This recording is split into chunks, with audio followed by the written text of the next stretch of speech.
Assalamu alaikum students.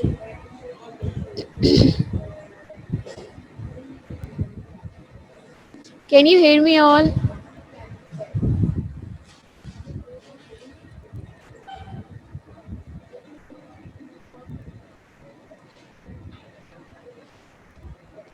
Second year, can you hear me?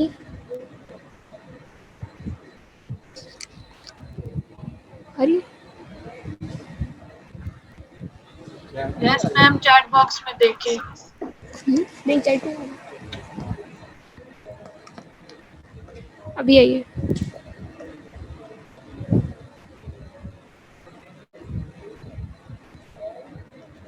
So students, you just got finished with your community dentistry lecture. So before we start, there is a 1 to 2 minutes break. अपने mind को community dentistry से dental materials में लेकर आएँ. फिर हम start करते हैं. आप लोगों को स्क्रीन पे एक चीज़ नज़र आ रही है. आई होप बहुत सारे लोगों को पता होगा ये क्या है. This is a complete denture.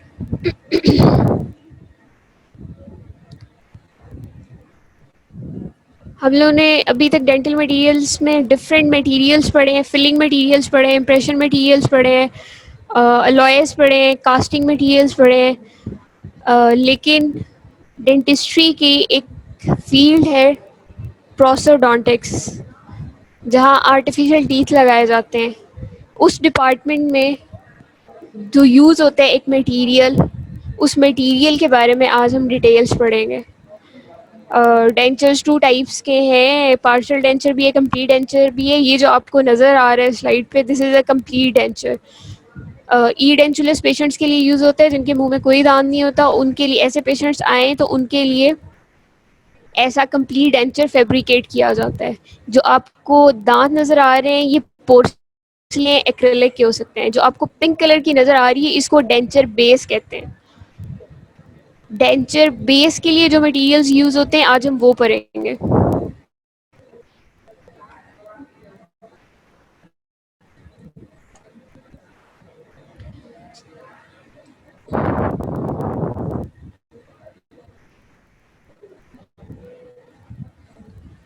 Starting with polymers. अब डेंचर बेस पे हम स्टार्ट करके फिर आएंगे. पॉलीमर्स का आप लोगों को कोई कॉन्सेप्ट है? What are polymers? As a name says polymer. Poly means many, mer mean unit. बहुत सारे छोटे छोटे यूनिट से, छोटे छोटे मॉलिक्यूल्स के मिलने से एक बड़ा मैक्रो मॉलिक्यूल जो बनता है उसको कहते हैं पॉलीमर. बेसिकली आप लोग ऐसे समझ लो जैसे अल्फ़ाबेट्स हैं, डिफरेंट अल्फ़ाबेट्स डिफरेंट यूनिट्स हैं. डिफरेंट अल्फ़ाबेट्स को ज्वाइन करने से डिफरेंट वर्ड्स बनते हैं. इसी तरह डिफरेंट टाइप्स के यूनिट्स को ज्वाइन करने से डिफरेंट टाइप्स के पॉलीमर्स बनते हैं, डिफरेंट टाइप्स के मटेरियल बनते हैं जो डिफरेंट जगहों पे यूज़ होते हैं. तो कुछ पॉलीमर्स जो डेंटिस्ट्री में यूज़ होते हैं उसमें एक कंपोजिट रेज़न है.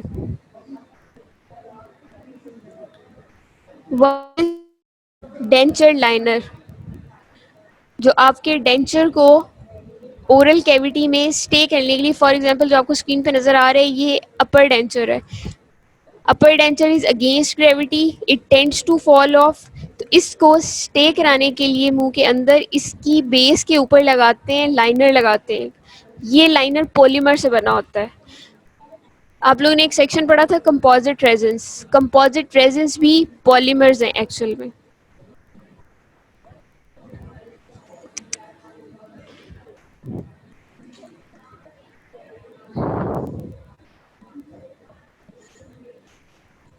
There are many other polymers which are used in dentistry. Right side पे आपको जो मैच स्टिक्स नज़र आ रही हैं, दीज आर गटा पर्चा. They look like match sticks. ये बहुत पतली पतली थिन स्टिक्स होती हैं जो रूट कैनाल को फिल करने के लिए यूज़ होती हैं. Basically root canal filling material है. ये भी पॉलीमर से बनी होती है. लेफ्ट साइड पे आपको नज़र आ रहा है this is impression material, elastomeric impression material.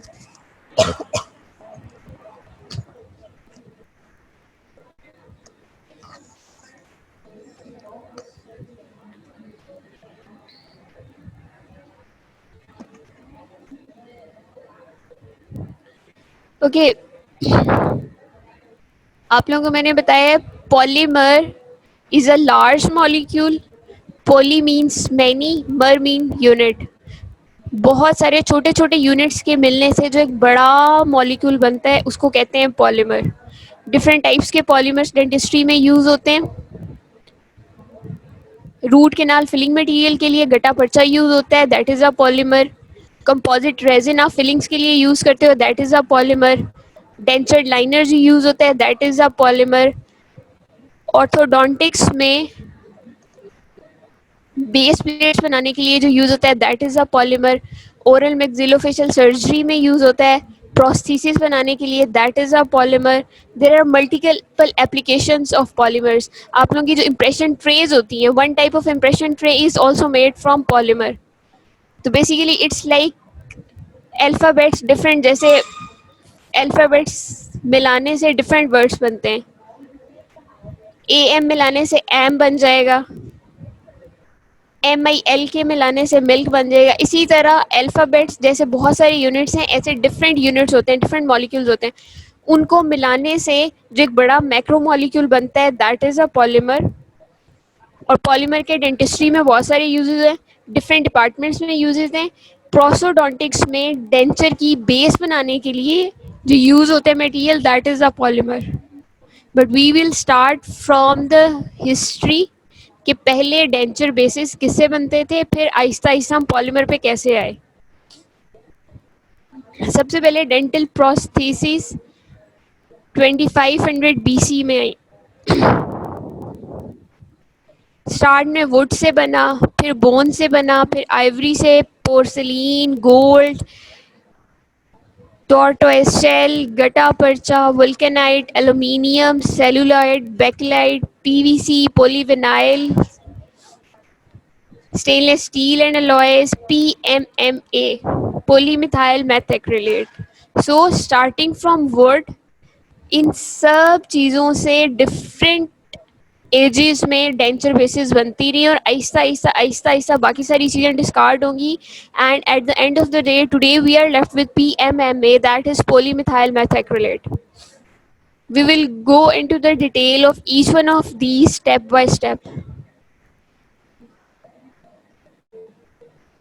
So start में वुड से जो डेंचर बेस बनाई गई, that was inexpensive, that was cheap, wood was readily available for use, wood was very easy to carve.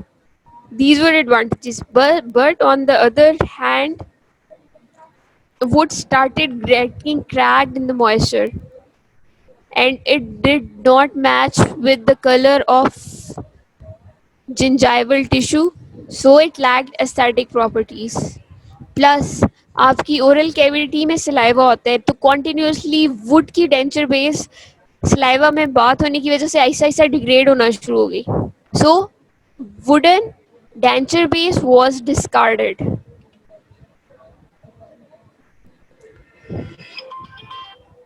You can see this was the wooden denture base which was used initially, but it did not match with the color of gingiva. So this was discarded. It was easy to carve, but it absorbed moisture. It started getting degraded, so it was discarded.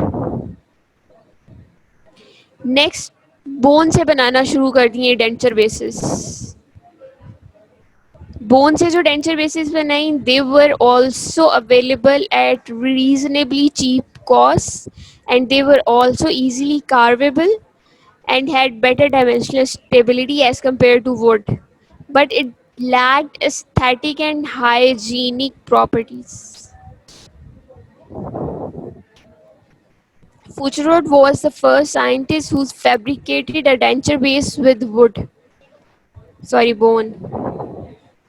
Next after bone, bone में क्या था, aesthetics नहीं थी और hygiene के भी concerns थे। अब बोन ऑब्वियसली यहाँ किसी एनिमल की होगी, यहाँ किसी ह्यूमन की होगी, so it had biocompatibility issues.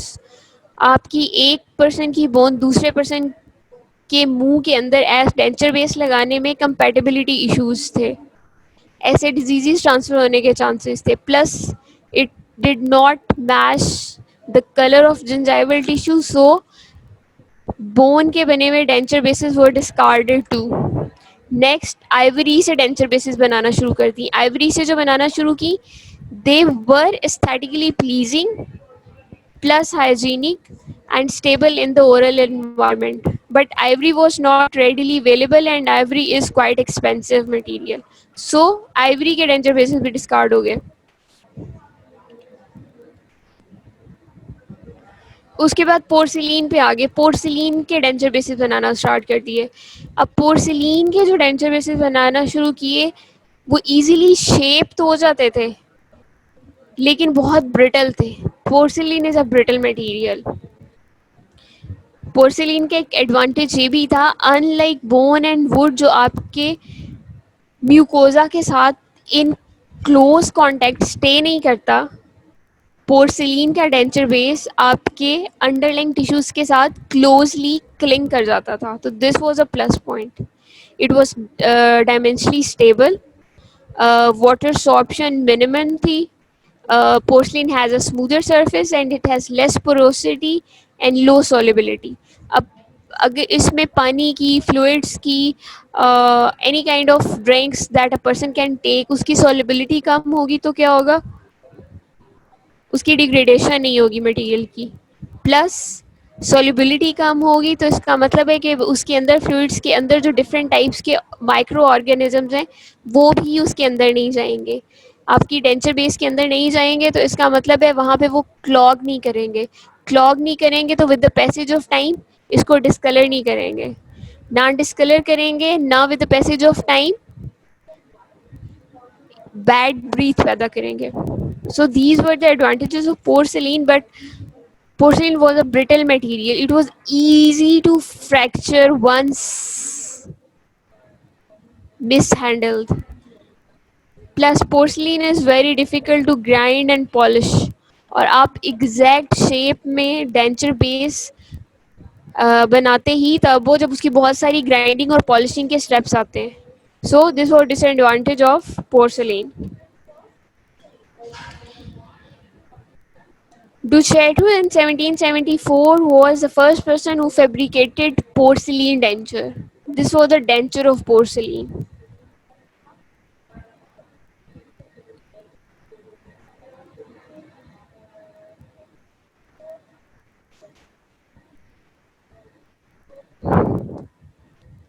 This is also a porcelain assembly. उसके बाद टॉर्टोइस शेल से किसी ने बनाना शुरू कर दिए डेंचर बेसिस। तो टॉर्टोइस शेल एक थर्मोप्लास्टिक मटेरियल है, तो पहला थर्मोप्लास्टिक डेंचर बेस जो बना था वो टॉर्टोइस शेल से बना था। उसके बाद कुछ लोगों ने गटा पर्चा, जैसे मैंने पहले बताया गटा पर्चा आजकल यूज होता है as root canal filling material. Gutta percha is also a polymer, गटा पर्चा से बनाना शुरू कर दिए denture basis, but they were also unstable. फिर उसके बाद वुल्केनाइट से बनाए, वुल्केनाइट से जो डेंचर बेसिस बनाए they were functional. By functional we mean कि वुल्केनाइट के डेंचर बेसिस लगा के a person was comfortable talking and eating. It was affordable in price, it was durable, it was dark red in color. So this dark red in color of vulcanite certainly pleased the patients. But vulcanite material is unhygienic, disinfection इसकी इतनी आसान नहीं है, इसलिए वुल्केनाइट भी discard कर दिया था। Vulcanite is rubber type material, so they were self retaining dentures, ये भी क्लिंग कर जाते थे आपके लाइनिंग टिश्यूज के साथ। Nelson Cloutier in 1964 was the person who made vulcanite denture base. नीचे आप लोगों को नजर आ रहा होगा ये रबर टाइप मटेरियल होता है that is dark red in colour, तो ये क्लोजर था आपके जिंजाइवल टिश्यू से। ऑब्वियसली वर्ड बोन और बाकी चीज़ों से बेहतर था but not best.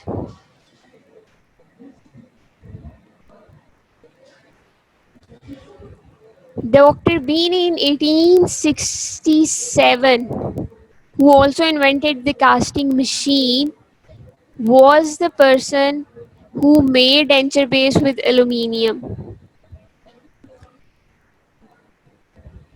Then celluloid denture bases were also fabricated, but these were easily discolored because celluloid में camphor था and camphor had a residual taste. Plus celluloid के denture bases अगर crack हो जाए तो they were very difficult to repair.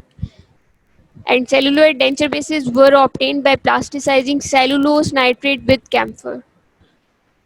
So the disadvantage was the residual camphor taste.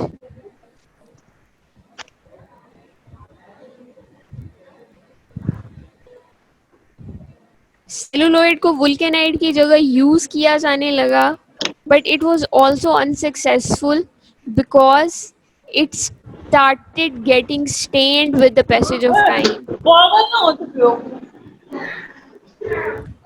Calling इधर है। With the passage of time ये stain होता था, प्लस बैड ब्रीथ कॉज करता था। अब स्टेनिंग का मतलब ये है कि उसके ऊपर डिफरेंट माइक्रो ऑर्गेनिजम्स की असम्बलीज क्लिंग कर जाती थी, जिनकी वजह से बाद में स्मेल भी पैदा होती थी और स्टेन भी पैदा होते थे, और with the passage of time ये ब्लैक होना शुरू हो जाता था। Plus it was very flammable. So celluloid denture bases were also discarded. फिर बेकेलाइट से डेंचर बेसिस बनाना स्टार्ट होगी, but bakelite was also easily stained. Uh, Bakelite is basically phenol formaldehyde. This is from the name of Dr. Walter Wright, who founded this material phenol formaldehyde, that is bakelite. इसके denture bases got started stained easily. Plus residual phenol taste was also the disadvantage of this type of denture resin base. Bakelite is also a brittle material, that is a disadvantage in case of denture bases क्योंकि ये बहुत easily crack हो सकता है. It is also difficult to repair, plus shelf life is very short. उसके बाद PVC polyvinyl chloride के denture bases बनाना स्टार्ट हो गए. It is pleasing colour material but it has got so PVC के भी डेंचर बेसिस डिस्कार्ड हो गए. फिर कुछ लोगों ने स्टेनलेस स्टील के एंड बेस मेटल अलॉयज के बनाए डेंचर बेसिस. अब स्टेनलेस स्टील और बेस मेटल अलॉयज के जो डेंचर बेसिस थे, उसका मतलब ये है कि जो आपको पिंक कलर का नज़र आ रहा होता है डेंचर बेस, वो मेटल की होगी और आगे दांत लगे हुए होंगे. तो ऐसा जो डेंचर बेस था that was of low density, plus it was cheaper because metals are not very expensive. Stainless steel has got resistance to tarnish and corrosion, so इसका ये वाला मसला इतना ज़्यादा नहीं था कि ये corrode करता था, but there were chances of corrosion. It has got high modulus of elasticity, plus stainless steel में there is some amount of nickel. Some patients are allergic to nickel. This was the disadvantage. So बहुत सारी चीज़ों से आगे आके we came to the conclusion polymethyl methacrylate से जब denture bases बनाना start हुई तो they were most acceptable. So PMMA, that is polymethyl methacrylate, इस मटेरियल की जो डेंचर बेसिस हैं they are accepted till date because they are most satisfactory among all the denture bases that were fabricated during the past. Dr. Walter Wright in 1937 was a person who fabricated PMMA denture base. So this is a PMMA denture base. This is a complete denture. If you go on defining the complete denture, according to Academy of Prosthodontics, it is a removable dental prosthesis that replaces the entire dentition and associated structures of maxilla or mandible. Whenever you write a definition, you do not just write that it replaces the entire dentition, as it also replaces the associated structures. आपको दांतों के अलावा जो pink सारा नजर आ रहा है, that is for associated structures जो ये कवर करता है. What is a partial denture? Complete denture में ऐसे पेशेंट्स को लगता है जो ई डेंचुलस हो, जिनके मुंह में पहले कोई दांत ना हो, उन्होंने पूरे दांत लगवाने हो. बट आपके पास कोई ऐसे पेशेंट है जिनके 2-3 दांत हो और उन्होंने बाकी दांत लगवाने हो, तो आपको partial denture देना होता है. So partial denture is the denture that replaces one or more teeth with some natural teeth remaining in the arch.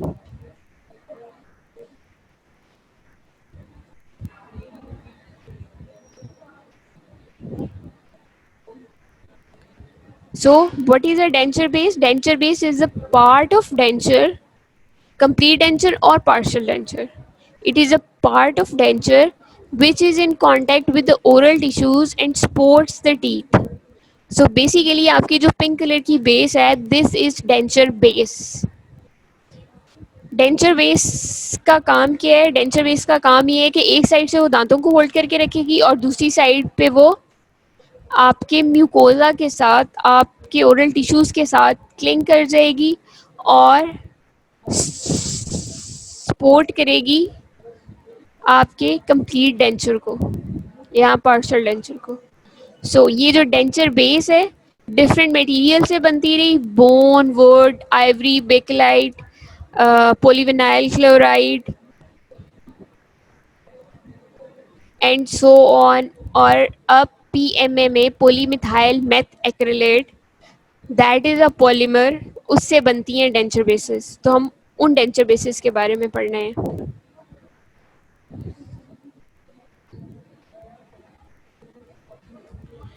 So before going further to the description of denture based materials, here are some steps to make you clear how a denture is fabricated. कुछ clinical steps होते हैं, कुछ laboratory steps होते हैं. सबसे पहले आपके पास patient आया, उसके मुंह में कोई दांत नहीं था, पेशेंट वांटेड कि उसको दांत लगवाने हैं. तो आप क्या करोगे? सबसे पहले इम्प्रेशन ट्रेज लोगे. इम्प्रेशन ट्रेज में इम्प्रेशन मटेरियल लगा के उसका इम्प्रेशन लोगे. तो क्लिनिकल स्टेप्स में जो आपको पिक्चर नज़र आ रही है वो एक पेशेंट का इम्प्रेशन लिया हुआ है, which is negative replica of respective arches. उसके बाद आप क्या करोगे? इस इम्प्रेशन को लेबोरेटरी में भेज दोगे. लेबोरेटरी में प्लास्टर पोर करेंगे. प्लास्टर पोर करेंगे जब इसके अंदर, इसको सेट होने के लिए रख देंगे. जब लेंगे तो हमारे पास एग्जैक्ट रेप्लिका ऑफ आर्चेस आ जाएगा जिसके ऊपर हम दांत लगाना चाहते हैं.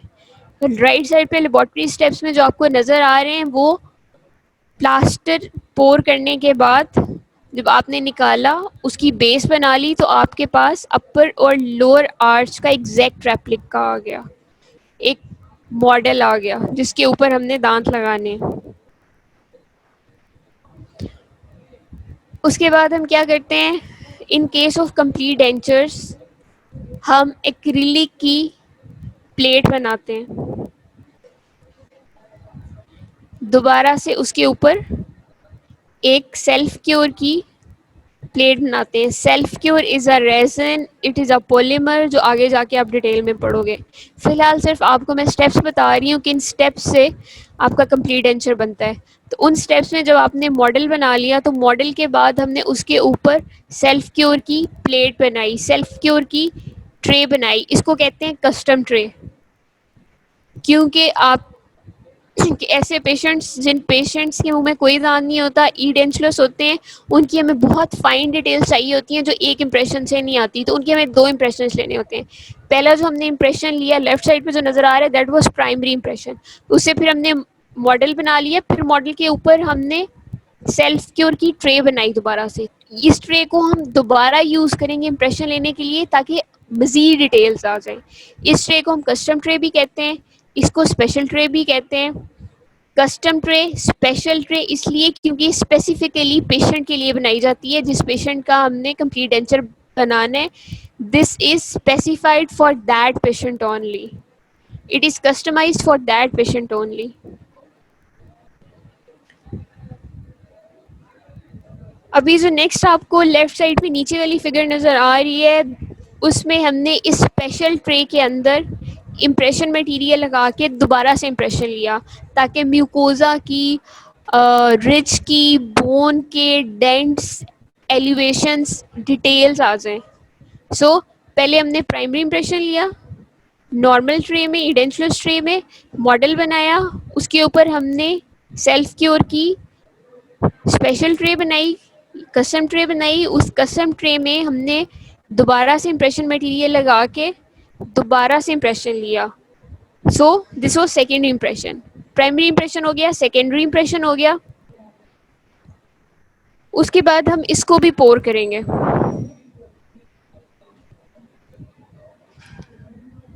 इसको भी पोर करने के बाद प्लास्टर से हम इसका मॉडल बना लेंगे। फिर इसके ऊपर हम वैक्स पैटर्न बनाएंगे। जो आपको रेड कलर की थिन शीट्स नज़र आती हैं मॉडलिंग वैक्स, उससे हम वैक्स पैटर्न बनाएंगे। राइट साइड में नीचे जो आपको नज़र आ रहा है दैट इज़ वैक्स पैटर्न।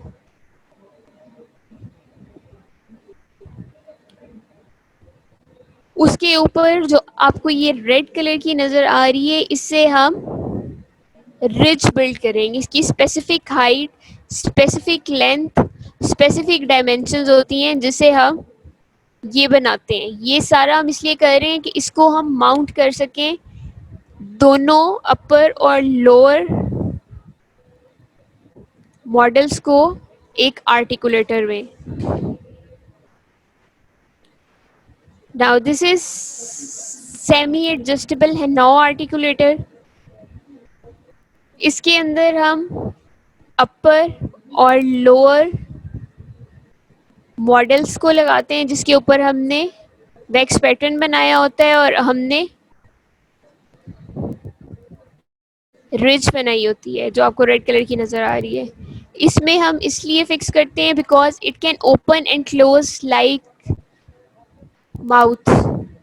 और सेंटर में आपको जो नज़र आ रही है उससे हम डिफाइन करते हैं कि पेशेंट की मिड लाइन सेंटर से होनी चाहिए। इसके लेफ्ट साइड पे एक साइड के दांत लगेंगे, राइट साइड पे एक साइड के दांत लगेंगे, सेंटर यहाँ से होना चाहिए। सो आइडियल डेंटिशन के लिए इस पे लगा के हम फिर दांत लगाते हैं ताकि हम दांतों के कस्प को कौन सा कस्प किस कस्प में लाई करना चाहिए उसकी डेंटिशन को प्रॉपर चेक कर सकें। इसमें लगाने के बाद हम क्या करते हैं, टूथ सेटअप। इसके ऊपर हम ऑब्वियसली ये वैक्स से बनी हुई है, इसके ऊपर हमारे पास शीट्स में आते हैं पोर्सलिन के या एक्रिलिक के दांत। उन दांतों को स्टेप बाय स्टेप वैक्स को हीट करते जाते हैं और लगाते जाते हैं विद ग्रेन नॉलेज के कौन से दांत का कौन सा कस नीचे वाले दांत के किस फोसा में लाया करना चाहिए। इसके ऊपर प्रॉपरली लगाने के बाद हम इसकी फ्लास्किंग करते हैं।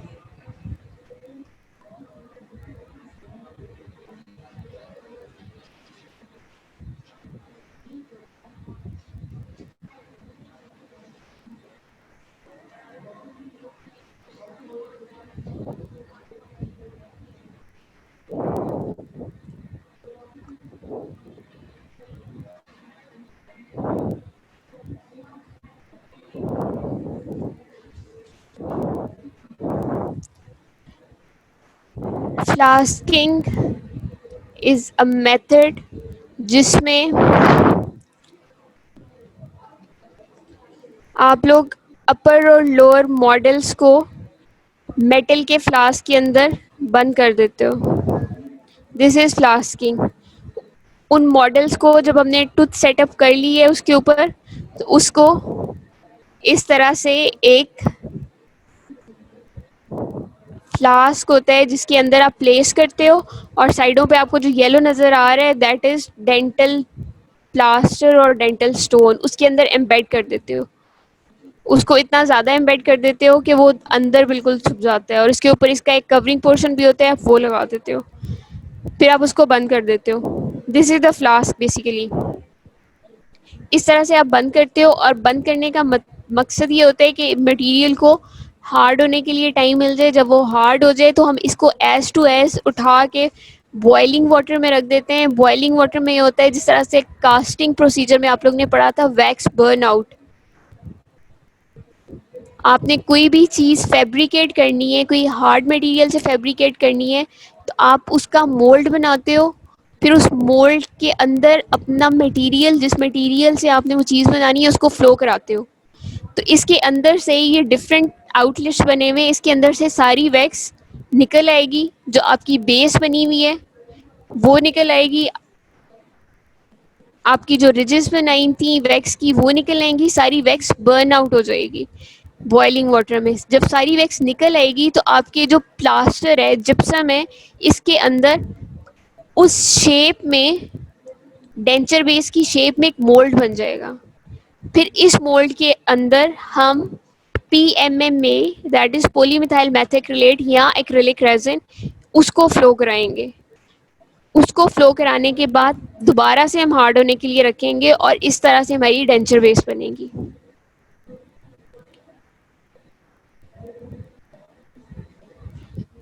यू कैन सी हेयर, ये लेफ्ट साइड पे आपको जो नज़र आ रहा है दैट इज, उसमें दांत लगे रह गए हैं, बाकी सारा फ्लो कर गया है। इसको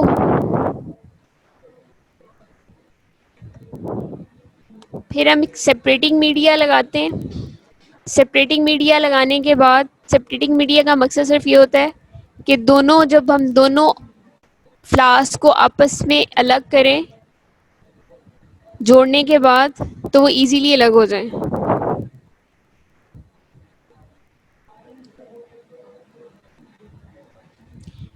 now here you can see ये जो पिंक कलर का है that is acrylic resin, that is polymer, that is PMMA।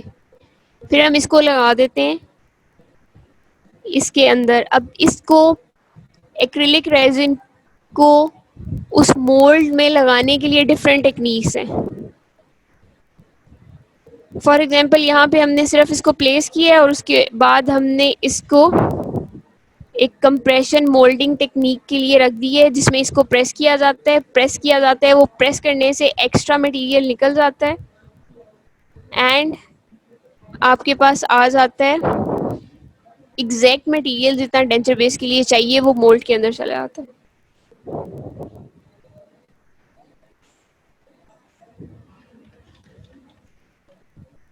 Any question so for? यहाँ तक ये सिर्फ आपको बताया है कि डेंचर बेसिस के लिए हिस्ट्री में कौन से मटेरियल्स यूज होते थे, आहिस्ता आहिस्ता कौन से मटेरियल्स अब यूज होने लगे हैं, and the best material till date is which one.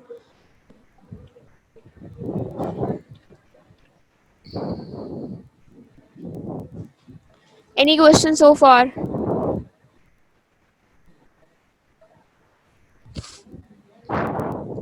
Hello second year, any question?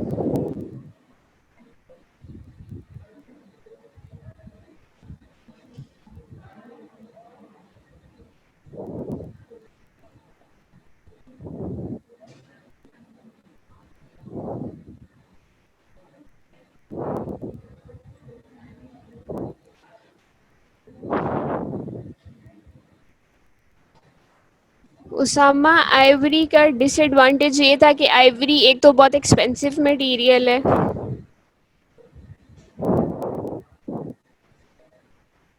Besides staining, stain हो जाता था with the passage of time.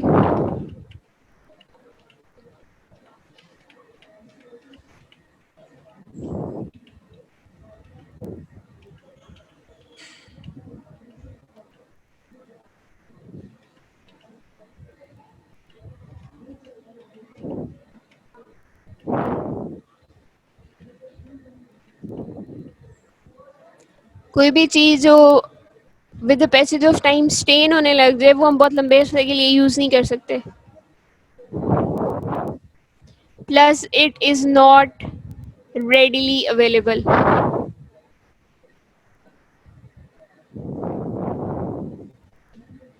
So you can see it is stable in oral environment, aesthetic है, hygienic भी है, लेकिन जल्दी discolour कर जाता है. इनिशियली आप लगाते हो that is aesthetically pleasing, colour match हो जाता है आपके जिंजाइवा के साथ, लेकिन जल्दी स्टेन हो जाता है as compare to PMMA. Plus it is very expensive and it is not readily available to be used. Second year denture fabrication की समझ आ गई है आप लोगों को, क्योंकि ये आप लोगों के फाइनल ईयर तक ये चीज़ें चलनी हैं. और you want me to show you a video.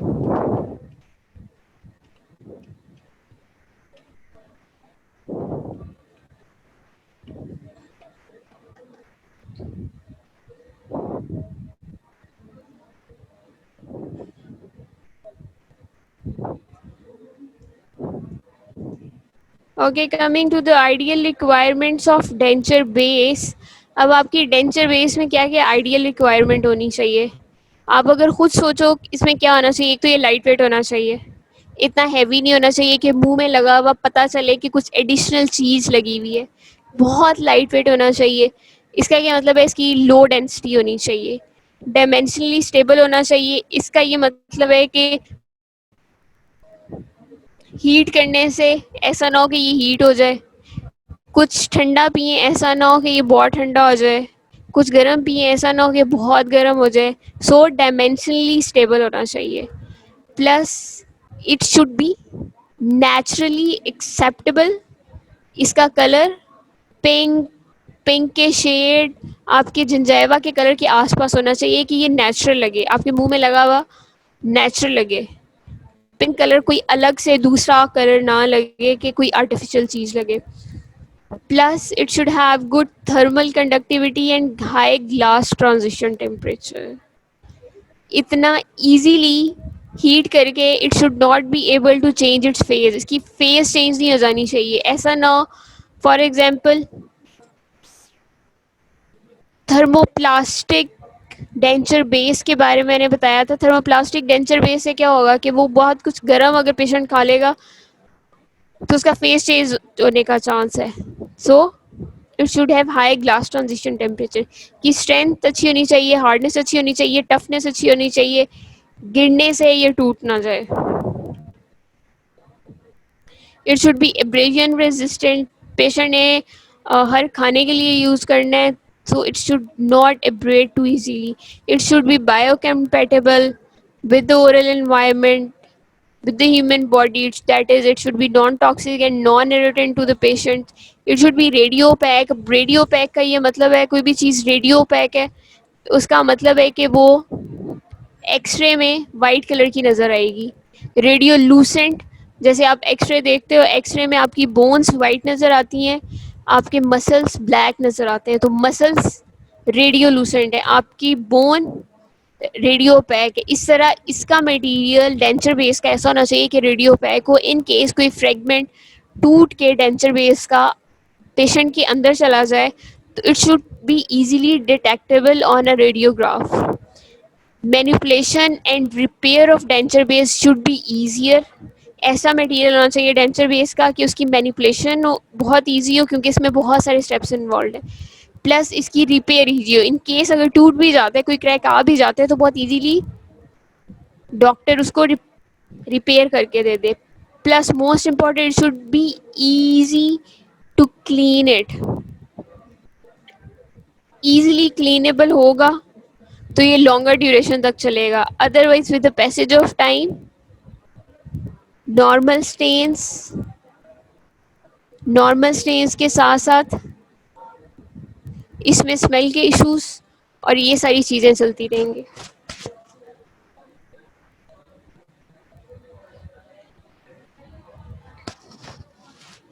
So the classification of denture-based polymers according to ISO 1567. ISO के अकॉर्डिंग इसकी 2-3 क्लासिफिकेशन है. सबसे पहले हम देखते हैं क्लासिफिकेशन आईएसओ के अकॉर्डिंगली। आईएसओ के अकॉर्डिंगली इसकी 5 टाइप्स हैं। 5 टाइप्स में टाइप 1 हीट क्योर है, टाइप 2 सेल्फ क्योर है, टाइप 3 थर्मोप्लास्टिक है, टाइप 4 लाइट एक्टिवेटेड है, टाइप 5 माइक्रोवेव क्योर्ड है। सो टाइप 1 की आगे से 2 क्लासेस हैं। टाइप 1 क्लास 1 में हीट क्योर्ड और we can call heat processing polymers होते हैं पाउडर लिक्विड की फॉर्म में। टाइप 1 क्लास 2 टाइप 1 ही है, हीट क्योर पॉलीमर्स हैं इसमें, लेकिन टाइप 1 की क्लास 1 में था कि पाउडर लिक्विड की फॉर्म में आते हैं, क्लास 2 में है कि एक ही प्लास्टिक के केक की फॉर्म में आते हैं। टाइप 2 सेल्फ क्योर है। टाइप 2 में भी 2 क्लासेस हैं, क्लास 1 और क्लास 2। टाइप 2 क्लास 1 में सेल्फ क्योर, जिसको ऑटो पॉलीमराइज पॉलीमर भी कहते हैं, वो पाउडर लिक्विड की फॉर्म में आते हैं। और टाइप 2 क्लास 2 में ऑटो पॉलीमराइज पॉलीमर्स हैं जो पोर टाइप रेजन की फॉर्म में आते हैं, जो पाउडर लिक्विड को एक साथ पोर कर सकते हैं।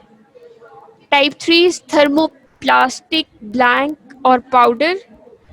Type 4 is light activated materials and type 5 is microwave cured materials.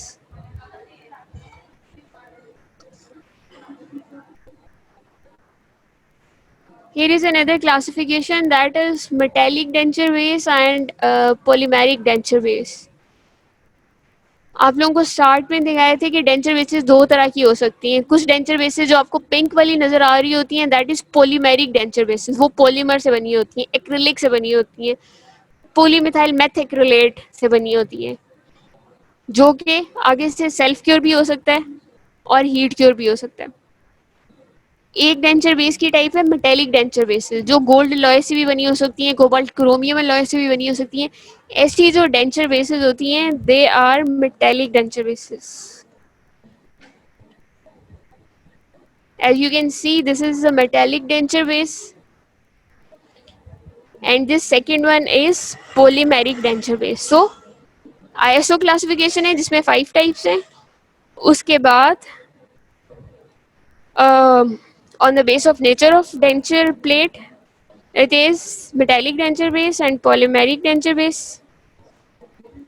Next is the classification, that is according to method of activation. अब जिस तरह से पॉलीमेरिक मटेरियल एक्टिवेट होता है, इनिशिएट करता है एक्शन, केमिकल फार्मूला शो करता है, उसकी डिफरेंट टाइप्स हैं। उसकी बेस पे भी क्लासिफाई किया गया है एक्रिलिक बेसिस को, पॉलीमेरिक डेंचर बेसिस को। It can be thermal, catalyst, microwave and visible light activated.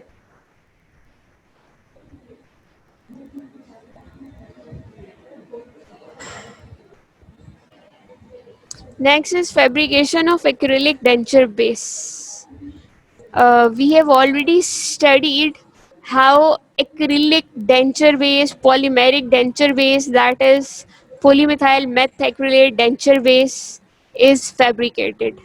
Acrylic denture base is basically fabricated in a 2 parts gypsum mold, which means जो मैंने आप लोगों को दिखाया था फ्लास्क, उसमें ऊपर भी जिप्सम होता है, ऊपर वाले पार्ट में भी, नीचे वाले भी पार्ट में, और उसके दरमियान में हम वैक्स पैटर्न वाले डेंचर बेस को प्लेस करते हैं, उसको हीट करते हैं बॉइलिंग वाटर में। हीट करने के बाद उसका वैक्स इज बर्नड आउट और boiled out and the mould is produced, which is then filled with acrylic dough. The acrylic dough is heat cured in most of the cases. During curing, the acrylic resin denture base becomes attached to the artificial teeth. The formation of denture base by this technique is known as compression molding technique. Acrylic denture bases may also be produced by injection molding or pourable resin technique. So I told you earlier, there are different techniques. With the help of these techniques, we fabricate denture bases. One is compression molding technique. Compression molding technique में ये होता है कि एक compression moulding equipment के अंदर flask को place कर देते हैं और ऊपर से उसको प्रेस करते हैं. प्रेस करने से दो एक्स्ट्रा एक्रिलिक निकल जाता है और आपके पास एक प्लेट मोल्ड के अंदर सेट हो जाती है. One is injection moulding technique. Basically ये डिफरेंट टेक्निक्स हैं कि हमने एक्रिलिक को, पॉलीमर को मोल्ड के अंदर कैसे फिट करना है. As I told you many times कि पहले हम फ्लास्क के अंदर मोल्ड क्रिएट करेंगे, वैक्स पैटर्न को बॉइलिंग वाटर में डाल के बर्न आउट करेंगे. जब वैक्स पैटर्न निकल जाएगा तो एक जो मोल्ड बन जाएगा, उस मोल्ड के अंदर हमने एक्रिलिक को फिट कैसे करना है उसकी डिफरेंट टेक्निक्स हैं. Compression moulding technique that is press, flask को ऊपर से प्रेस करने से एक्रिलिक को सेट कर दें. Second is injection moulding technique, एक इंजेक्शन से सेट कर दें. Third is pourable resin technique. इसमें भी there is a way, there is a small equipment जिससे आप रेजिन को पोर कर देते हो. Now compression molding technique, I already explained you all this कि किस तरह से फ्लास्क के अंदर प्लेस करते हैं और फिर प्लास्टर डाल देते हैं और प्लास्टर के अंदर बिल्कुल एम्बेड हो जाता है आपका वैक्स पैटर्न वाला denture base.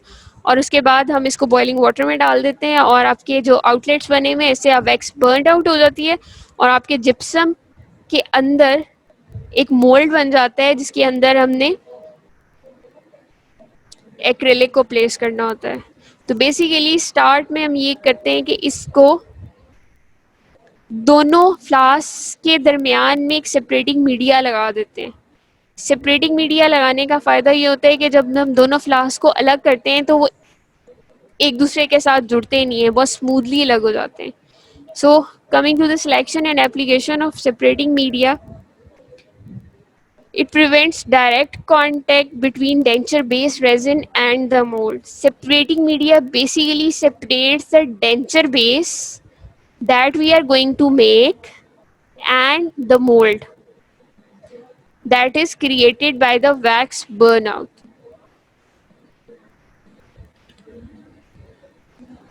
Now, what can be the chances of failure? Water may affect polymerization rate and alter optical and physical properties. Because of the presence of water, uh, as all this process went in a boiling water tub, जिसके अंदर water ये कर सकता है कि वो polymerisation rate को disturb कर दे और उसकी ऑप्टिकल और फिजिकल प्रॉपर्टीज आपके डेंचर की उसको चेंज कर दे. प्लस प्रेजेंस ऑफ मोनोमर और free polymer may fuse the investment to denture base. आपके जो फ्री मोनोमर्स या फ्री पॉलीमर्स के मॉलिक्यूल्स जो रह जाएंगे, they can fuse the investment, that is gypsum in case, plaster in this case, उसको denture base के साथ क्लिंग कर सकते हैं. Different types of separating medias are used. It includes tin foil, cellulose, lacquer, calcium oleate, soaps, sodium silicate and starches. So इस तरह से ये एक फ्लास्क है. वैक्स बर्न आउट के बाद वो वैक्स सारी निकल गई है और आपके पास एक मोल्ड बना हुआ है जिस मोल्ड के अंदर हमने एक्रिलिक को फिट करना है. तो इस तरह से हम एक्रिलिक को मैनिपुलेट करके इसके अंदर फिट करते हैं, फिर उसे एक इक्विपमेंट के अंदर फिट कर देते हैं और उसको प्रेस करते हैं. तो ऊपर आपको स्टैंड नज़र आ रहा है, इससे प्रेस करते हैं. प्रेस करने से साइड से एक्स्ट्रा एक्रिलिक जो ये पिंक कलर की आपको नज़र आ रही है ये निकल जाती है और आपके मोल्ड के अंदर एक्रिलिक की बेस प्लेट बन जाती है. उसके बाद जब हम इसको खोलते हैं, as I told you earlier कि दोनों के दरमियान में लगाया हुआ होता है सेपरेटिंग मीडिया हर सरफेस के दरमियान में. तो ताकि वो इजीली लग हो, जब इजीली लग हो जाए तो ये जो कार्व कर रहा है ये सेपरेटिंग मीडिया की लेयर है जो रिमूव कर रहा है. So next is pourable resin technique. Pourable resin technique में ये होता है एक रिंग होता है, उसके अंदर प्लेस कर देते हैं आपके वैक्स पैटर्न के बने हुए डेंचर बेस को और एक मटेरियल पोर करके मोल्ड बना लेते हैं. ये ब्लू कलर का जो आगे है ये आपके पास, और उसके बाद आप अपनी बेस प्लेट को निकाल लेते हो तो आपके पास ये मोल्ड बन गया है. फिर इस मोल्ड में ये करते हैं, इस मोल्ड में एक पेन होल लगा देते हैं.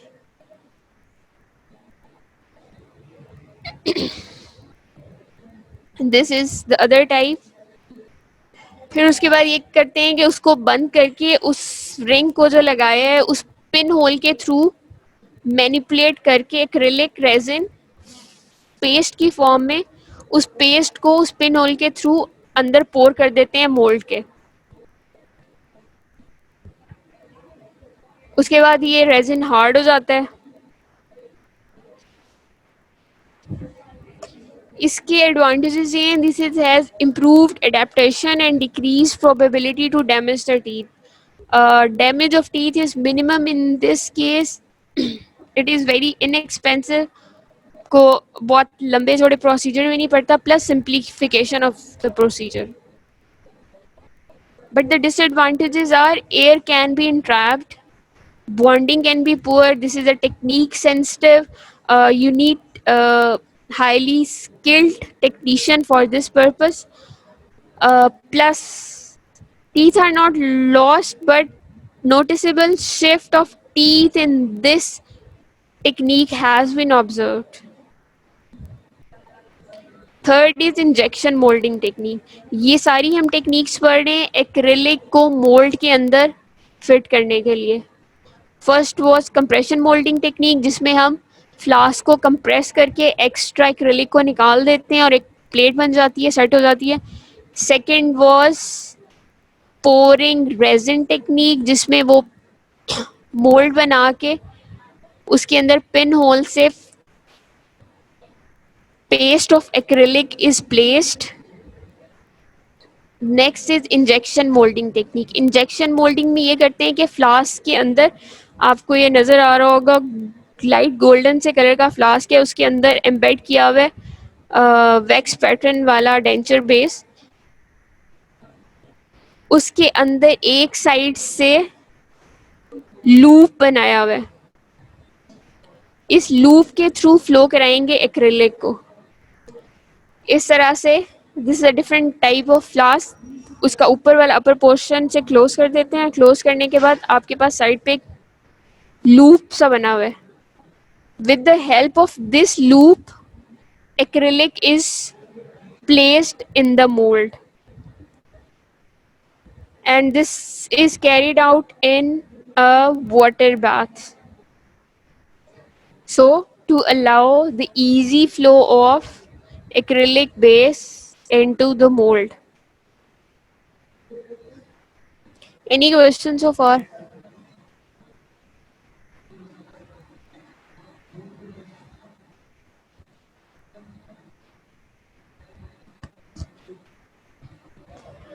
Second year, any question?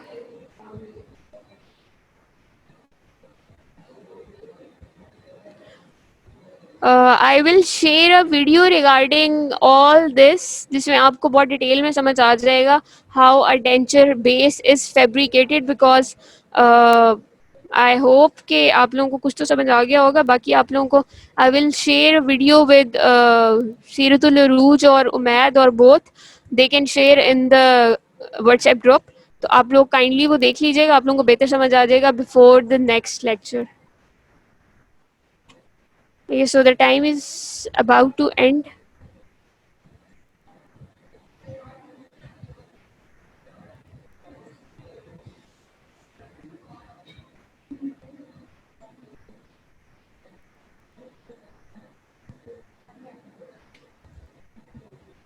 Two minutes more.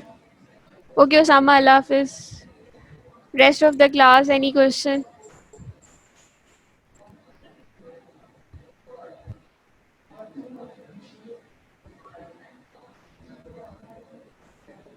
Why are girls so quiet today?